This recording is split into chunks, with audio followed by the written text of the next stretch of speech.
waray ibang nga Diyos, kundi ang aton Diyos nga ang iyang ngaran, Hesus Kristo, Jesus Christ. Siya po ang dakilang Diyos. Siya po ang magliligtas. Wala pong ibang magliligtas. Kung mayroon kang nakikilala na ibang Diyos, ang Diyos ang tagapagligtas na Hesus Kristo. Pakibasa, sister. Pakibasa. Titus 2:13. Titus 2:13. Praise God. Ganito po ang pagkasabi sa Titus chapter 2 verse 13.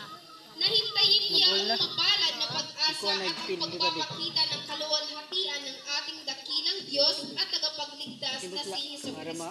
Tagapagligtas, dakilang Diyos na tagapagligtas na si Jesucristo. Sige, pinutaw to. Wala pong sinabi po na sino pong pangalan, ng ibang pangalan, kundi ang dakilang Diyos na tagapagligtas na si Jesucristo.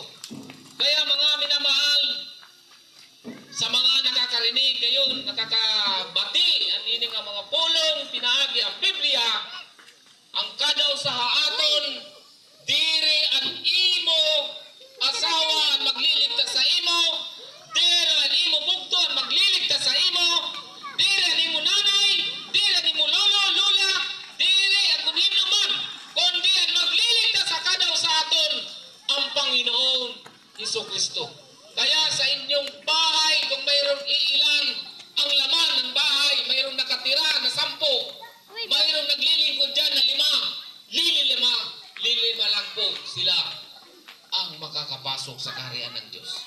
Hindi po pwedeng ipanalangin ka pagkatapos na ikaw ay mamatay, sapagkat ang tao, pagka mamatay, ang pagkatapos nito ay ang paghukom na. Kaya, kumusta kung hukman kita, nga waray pa kita makakilala at tinuod ng Diyos. O waray pa kita mga lagad at isakto nga pangalagad. Pakibasa, sister. Ecclesiastes. Chapter 12, verse 13. Pakibasa. Dapat mahadlok kita natong Diyos. Kaya damo na ang mga nahitabo ay may nga lugar, gimpapakalasan la nun niyan waray na. Ay pagkatapos ini, ang tao pagkatapos mamatay, paghukom na ang sunod.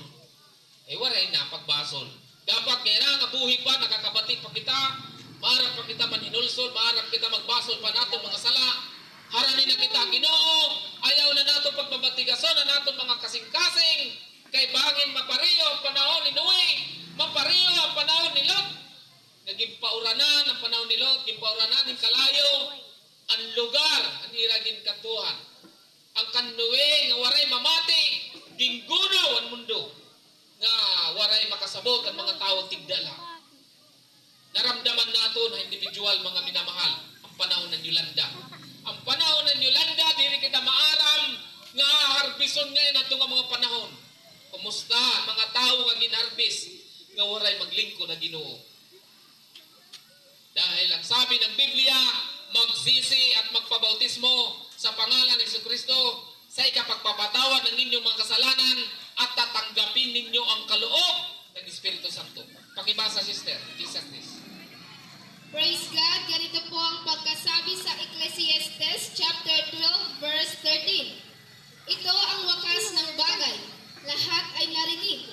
Ikaw ay matakot sa Diyos at sundin mo ang kanyang mga utos, sapagkat ito ang buong katungkulan ng tao.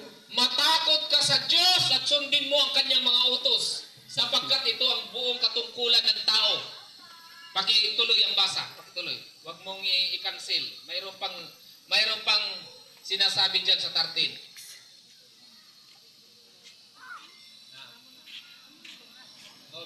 Sa baba. 14. Sapagkat dadalhin ng Diyos ang bawat gawa sa kahatulan, pati ng bawat kubling bagay, maging ito'y mabuti o maging ito'y masama. Tingnan nyo, mga minamahal. Dadalhin ng Diyos. Dadalhin ng tao. At tuhok man ng tao. Magiman ang inyong gagawa na masama o mabuti. Na ikaw, kung ikaw ay gumawa ng maraming kasalanan dito sa ibabaw ng mundong ito, sa sanglibutan ito, doon ka huhukman. Ngayon, ang sabi po ng Hebreo, pakibasa, sabi po ng Hebreo, pagkatapos na mamatay pagkatapos ito ay ang paghukom na.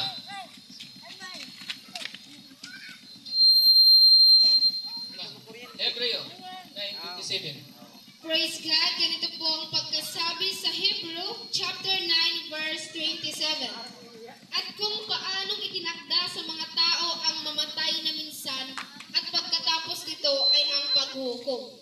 Pagkatapos ito ay ang paghukom. Mga minamahal, kita ka, kita. Kung kami may daradara kami anuman nga mga bagay, nga mga material nga bagay, siguro ini nga karsada diri ini makikita yung mga tao nga mga luag-luag. Amen? Oh, tingnan nyo. Diri makikita ini nga karsada nga na bangin nagsisiksikan kung may lang kami darayan nga mga bagay, nga mga material na bagay, nga makasanglibutang bagay. Pero kaya namon dara-dara pulong ang Ginoo, nagaharawan ng karsada. Amen? Wala may namamati. Pero pag abot ang trahedya, nasaksihan ko ang panahon ng Yolanda. Dito ang namon gipakwitan. Bisan ang tao nga diri marang tumawag ang Ginoo, Dito pang natawag. Jairo. Pero yan na nga maupay ang lawas. Ha? Diri nga ni, napaharani. Pero kung may dara-dara, kita yan na nga anuman nga mga bagay, ay siksikan ini mga minamahal ko. Dapat iyo igiling o iyo ikuanan iyo presensya ini nga mga panahon. Igiling niyo ani iyo mga pakinig. Sapagkat ito ay napakahalagang bagay. Ang sabi po ng Biblia, wala pong katumbas na kayamanan sa lupa ang kayamanan sa langit. Amen. Wala po. Maski tahuban ka, maski tahuban kang kayamanan din natuna, ngunit ang inyong kaluluwa ay mapas sa impyerno, wala kang magagawa. Pakibasa, 8:36 ng Marcos.